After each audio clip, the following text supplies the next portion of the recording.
Welcome, Greek U Nation, to episode number 269 of the Fraternity Foodie Podcast. I'm your host, Mike Ayalon, CEO of Greek University. I'm a speaker and a two-time author. Our second book is called From Letters to Leaders, Redefining New Member Education and Leveraging Belonging to Eliminate Hazing. So go and pick up that book today on Amazon. We call these episodes the Fraternity Foodie Podcast because there is nothing like great food to bring college students together. Fun fact, I speak at Berkeley almost every single semester. And a couple of years ago, I was walking through Sproul Plaza under Sather Gate, and I watched as a student had food delivered to him by a robot on campus. Now, only this particular student could open up the robot with a code that was texted to him, and the robot would navigate around all of the foot traffic that was happening on campus. And I have to tell you, it was absolutely brilliant. And at that moment, I knew that I was going to have lots of fun working with these students for many years to come. So our next guest, her name is Elizabeth, but her friends call her Betsy. It's Elizabeth Reed Aden, a graduate of UC Berkeley. Now, Betsy's literary accomplishments are intertwined with those of Eunice Mays Boyd, which is her godmother. Elizabeth, or Betsy as she's known to her friends, found sanctuary in Eunice's Berkeley home during the student riots of 1969 in the Battle for People's Park.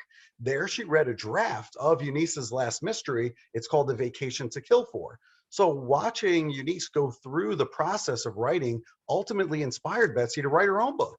The Goldilocks Genome, to be published by TouchPoint Press, is a medical thriller based on her deep knowledge of the pharmaceutical industry.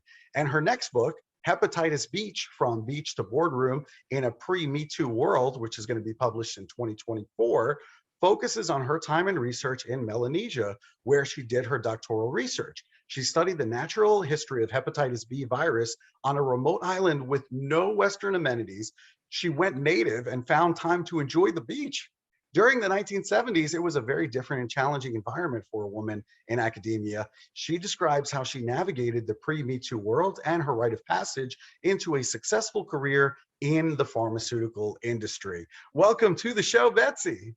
Hey, Michael, how are you? I am doing fantastic. So thank you so much for being on the show today. I greatly appreciate that. I think our listeners are going to learn so much cool information from you. I just think you're as cool as can be. So let's start here, right? You decided on UC Berkeley, which, no secret, is one of my favorite campuses. And that was your undergraduate experience. So you had many choices. You could have gone to school just about anywhere. What made you choose Berkeley? Well, first of all, I didn't have so many choices. I couldn't have gone to school just anywhere.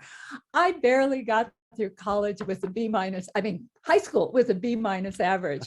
So when I applied, not to UC Berkeley, but to UC Davis, which I thought would be a slam dunk, they said, "Oh, I am so sorry. You need to get this grade, and this grade in your hard courses." And I didn't quite make that. So I tried 3 times to get in by examination. And on the 3rd time, it was the charm. So by the skin of my teeth, I got into UC Davis, which was in the boonies, nowhere, only about 100 miles away from Berkeley, but about 10 light years away from Berkeley academically. So after my first year, I realized what I really loved was anthropology, and really esoteric anthropology like fossil man and paleontology. And Davis had none of that. So fortunately, I could transfer. So I did. I transferred down to Berkeley, which was where I grew up. So it was very familiar. And I had a great time at Berkeley. But I'm going to give you 3 hints. Because if you go back to Berkeley again, it's Sproul Plaza. You're far too cultured. It's Sathergate, because we make it all terrible. And Eunice is really just the Greek pronunciation, but we call it Eunice. Eunice. I love it. I love it. Well, thank you for correcting me on all of those points. I think that's really important. Hey, what better way to start the podcast, right? All the UC Berkeley students are protesting my podcast now. They're like, that's it. We're done. We can't do this. We're out. Precisely, that's it. Oh, that's If so you're going to great. play with us, if you're going to play with us, at least get the, a couple names right. You got to get the couple of names right, yeah, on the plaza. I could totally get that. It makes sense. So let's talk a little bit, right? Because you have so much great pharmaceutical knowledge, and there are so many college students that are on antidepressants right now, and you're a former global pharmaceutical senior exec. And you say that most prescription drugs have a Goldilocks effect. What do you mean by that? Okay, so let's talk about Goldilocks. Everyone knows the story of Goldilocks and the three bears. So the first cup of porridge was too hot. The next one was too cold. And then the baby one was just right. Well, drugs are like that. So drugs are just right for about 40% of people, and they're too much for 30% and too little for another 30%. And that's what I mean by the Goldilocks effect. And 80% of all prescription drugs have a Goldilocks effect. And all of that information is coded in our DNA, and anyone can get their DNA, and the tools are out there to see if you are taking a drug that has a Goldilocks effect, and if you have genes that are just right or just wrong for that drug. And since 25% of college students are taking antidepressants are one of the Goldilocks drugs, and they have two enzymes that are involved, something in your liver. These are the cytochrome P450 enzymes. The two specific ones are 2D6 and 2C19. And since most drugs were tested on Europeans, these drugs tend to work better on people of European ancestry and tend to work less well, or being more in the just wrong column, for people of Asian ancestry, Hispanic ancestry, and African ancestry. And that can be as high as 30–40%. Wow. Unbelievable. Okay. So, here's the other thing. Since we're talking about pharmaceuticals and healthcare, the healthcare costs in this country are absolutely out of control. I mean, you talk about somebody who gets a cancer diagnosis. I mean, that's almost a guarantee for bankruptcy in many cases here in the United States of America. So how do we reduce these costs, these healthcare costs on the American people? Okay, so let's talk about that. So if our DNA were part of our medical record, which we have the tools to do right now cost effectively, an entire genome scan can be done at scale for about $100 to $200 a person. We include that in our medical record, and we have an artificial intelligence interface. It can tell the physician, as they're making that prescription, whether or not that prescription is right for that person or not. And then if it's not, they go to a different drug, and they can just keep interrogating it, or the program can say, well, against this genome, this is the drug the person should have for this disease. So now, how does that help? Well, it turns out that if we incorporated our DNA data and into the medical record, we could probably reduce hospital costs by up to 30%. So why does this matter? We spend $4.1 trillion on healthcare. Hospital costs are about a third of that, and physician costs are another 20%. So what's in the drug industry, what we call an adverse event is something that's very serious, something that happens that you don't expect when you give a drug to somebody. So you get a serious side effect, you can die, or you could have more hospitalization or readmission into the hospital. Well, those adverse events are the fourth leading cause of expenses in the hospital. They're the fourth leading cause of hospital deaths, more so than pneumonia or the complications of diabetes. They're the fourth leading cause of overall death in this country, more so than stroke. So imagine if we could control that. We could start to take off probably about between half a trillion and $750 billion off of our medical healthcare expenses. That's huge. Huge. That's huge. Yeah. And people would be better. They would feel better, and their healthcare expenses would be reduced, and their medical visits would be reduced. And for example, let's talk about cancer. Right now we have what's called precision medicine in cancer prescription, in cancer treatment. So when our DNA is incorporated into making that prescription for a precision medicine, if the DNA is wrong, it could cost up to $50,000 we don't need to spend, and the patient doesn't get the treatment that they need. So there are cost savings we can make. And the cancer, let's take the low-hanging fruit first. Right. Yeah. So that in college campuses, we see alcohol abuse. I think this has been, increased even more during the pandemic. Looking at some of the numbers, the isolation, there was more alcohol abuse there. Talk to us about how your DNA can actually impact alcohol abuse in college. So it turns out that there are a number of genes that predispose you to alcohol abuse. And they can so for example, one of the cannabinoid genes, the gene where marijuana affects, there's a variant that makes you more likely to have alcohol abuse when you're exposed to alcohol. And again, you can find out if you have this in your DNA.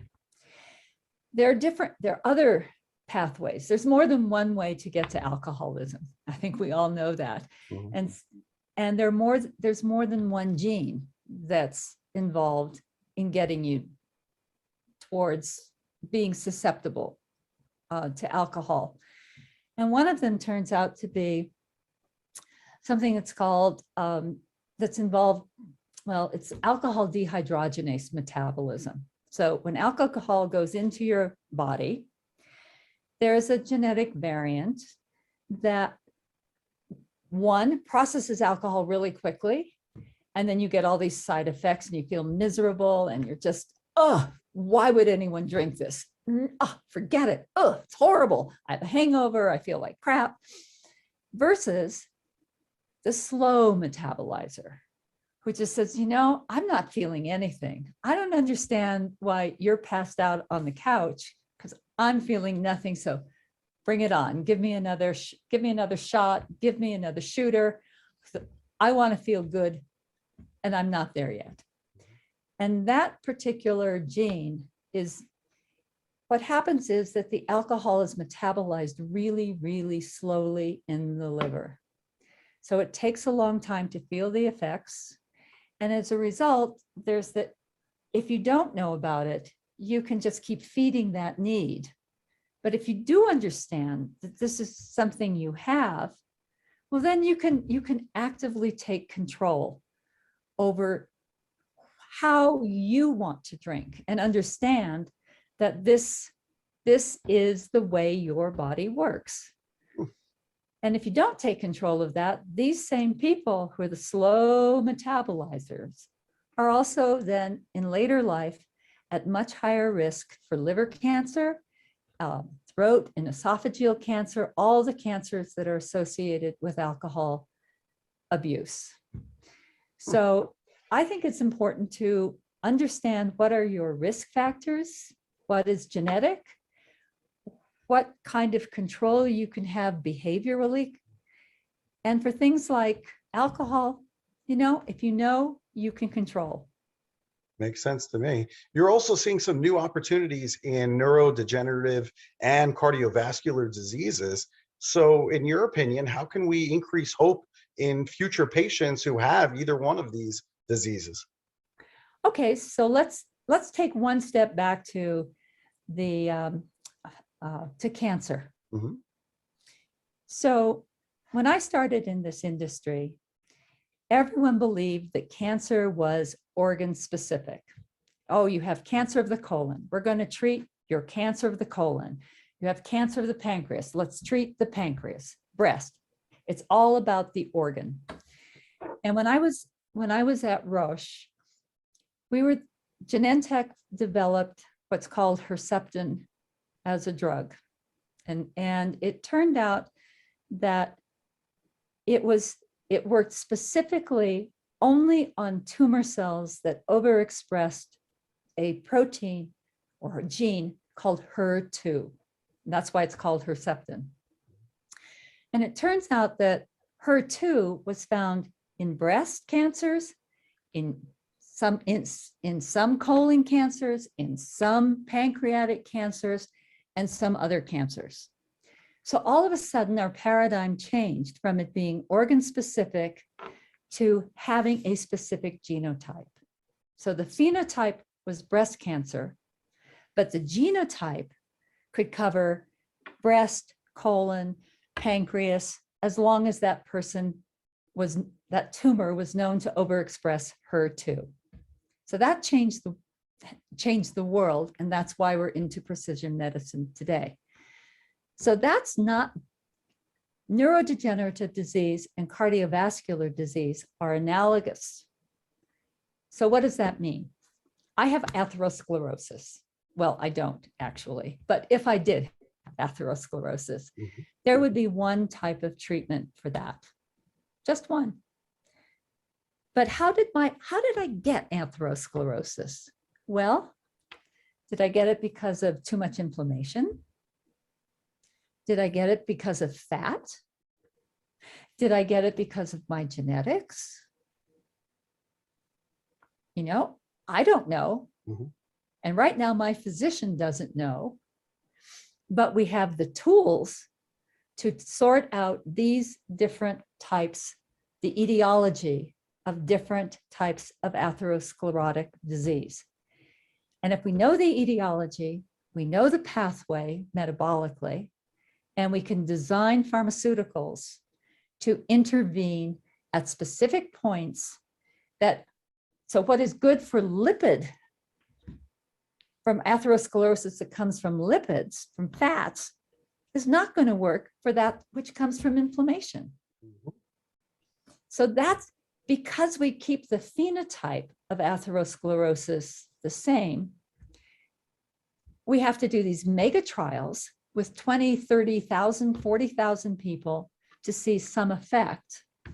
When if we could find the narrow segments where the etiology is different, treat it accordingly, we reduce the number of patients we need for clinical trials, we reduce the costs, which can incidentally reduce the cost of the medicines potentially. We improve the outcomes of the patient. It's a win, win, win.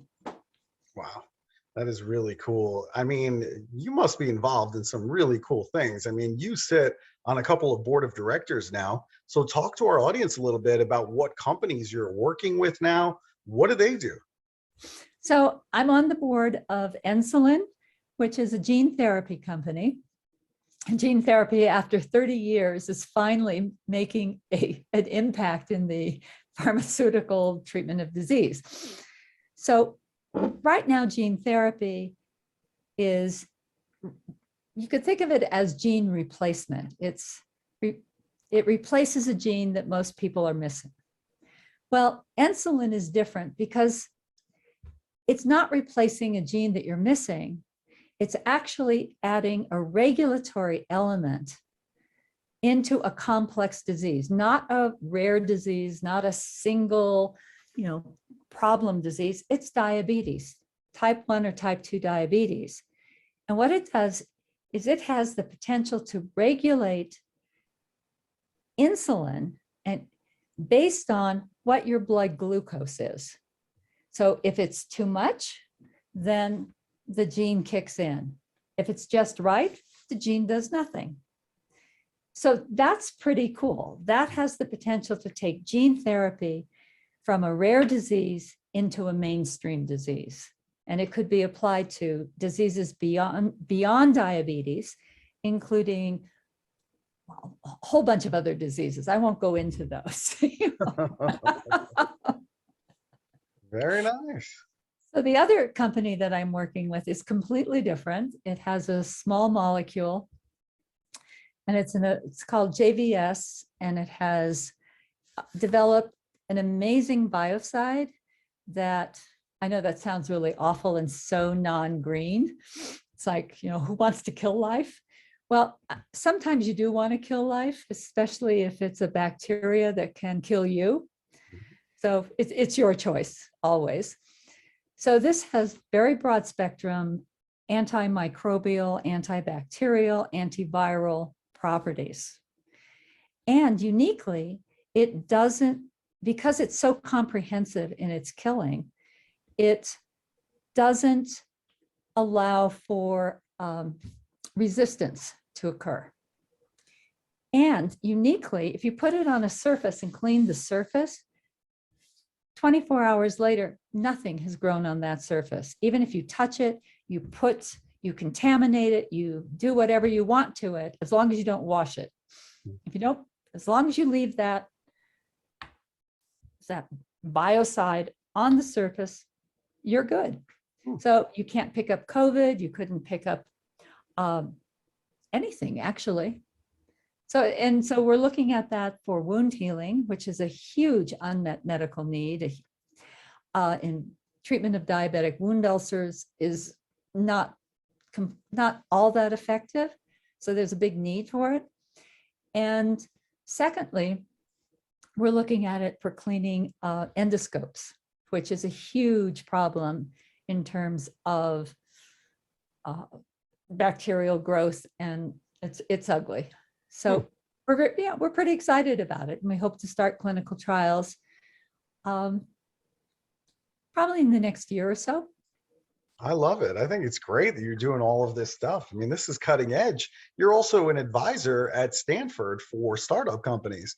And, there's a million ideas out there right now. College students come up to me and they think that, they've got this winning idea, this winning business that they just dreamt up last night, after they had a few too many to drink.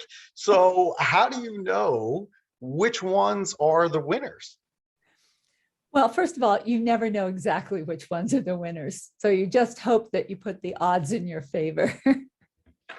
And honestly, most ideas will not be winners at the end of the day, but you want to give those ideas that you think could be winners the best chance to show that, to give them a try. So Spark gives money to those ideas that we think are really good. So your next question is going to be, well, how do you know a good idea from a bad idea? That's right. So first thing we look at is, what's the mechanism of action? Now, actually, let me back up. The first thing we look at is there a patient need for that medicine or for that approach? Is there something that could benefit people, benefit patients? That's the most important thing. Then it's like, okay, what is the disease? What is the disorder? And what is your rationale? What's the mechanism of action? So is it in a biological pathway? And where do you intervene? And how do you know that you're intervening and stopping that pathway? And what are the tests that you're planning to do to show that? How are you going to test that hypothesis? And hopefully be able to design a test that will allow you to reject the hypothesis, not just confirm the hypothesis. Mm-hmm. And it's just basic good scientific method that most people forget. So you do that, and it's okay. If it works, that's great. But if it doesn't, what have we learned from it, that experiment? How can we move forward? Because maybe that's a really good idea that we want to explore further. So let's keep doing it. And another thing that Spark does that's really unique is they are very much in favor of looking at what's called repurposing drugs. So a drug might be intended for, well, let's say as a calcium channel blocker for treatment of heart disease. Well, but if you came up with an idea that showed it could treat bacteria that were resistant to all the antibiotics out there because they also have a calcium channel. And if you block that, all of a sudden now you have a repurposed hypertensive medicine that could be used to treat resistant bacterial infections. And is that an unmet medical need? You bet. And is that something that is not high priority, say, for a pharmaceutical company? Also, you bet. But does it make business sense in terms of meeting an unmet medical need? Yes, you bet it does. And so that's what we're looking at. We're not afraid to go against the prevailing winds of, oh, it has to be high profit. Let's just make it useful and meaningful. That's a good philosophy to me. And what's your advice to college students who are listening right now to this interview? Maybe they want to develop their own business after graduation. Do you have any words of wisdom for them? Oh yeah, listen, listen, listen. The most valuable advice that you can get from anybody is the criticism they give you.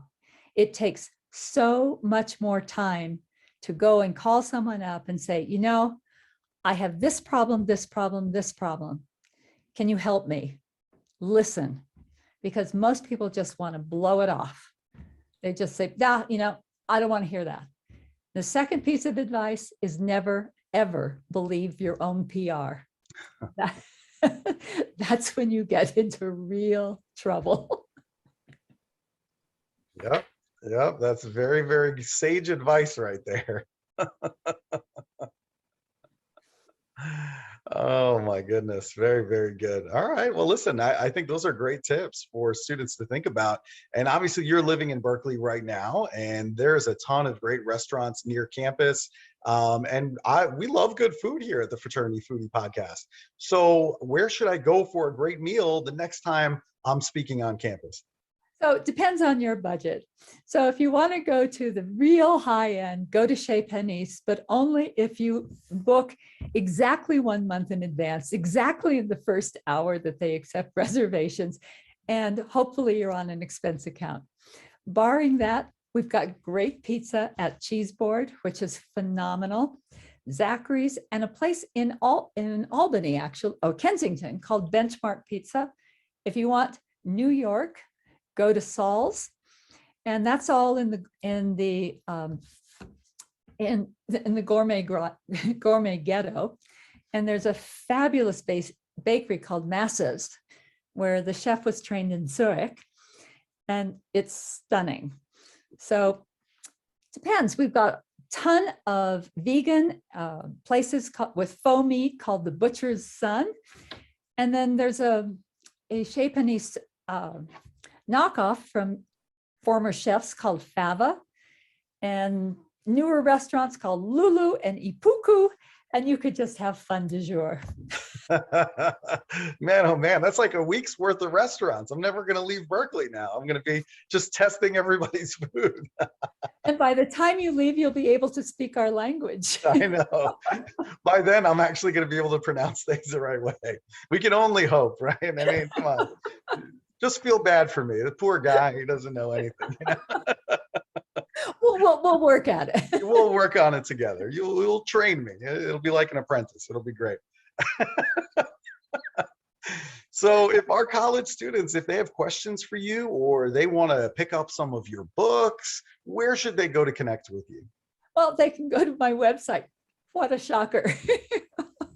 And that would be at ElizabethReedAden.com. Very cool. Listen, Betsy, this has been so much fun. You've taught me how to pronounce all of the infrastructure at Berkeley. You've given me 7 different restaurants to choose. So I'm never leaving Berkeley because I have to eat through all of these restaurants. And we had a lot of fun. So that's good, right? Oh, it was fun, Michael. Thank you so much for the invitation. You got it, Betsy. And to our listeners, if you enjoyed Betsy's talk today, make sure that you like it on social media. Make sure that you share it with other students on campus that would enjoy hearing about all of these adventures. And we hope to see you on another episode of the Fraternity Foodie Podcast. Thanks so much for coming, and we will see you next time.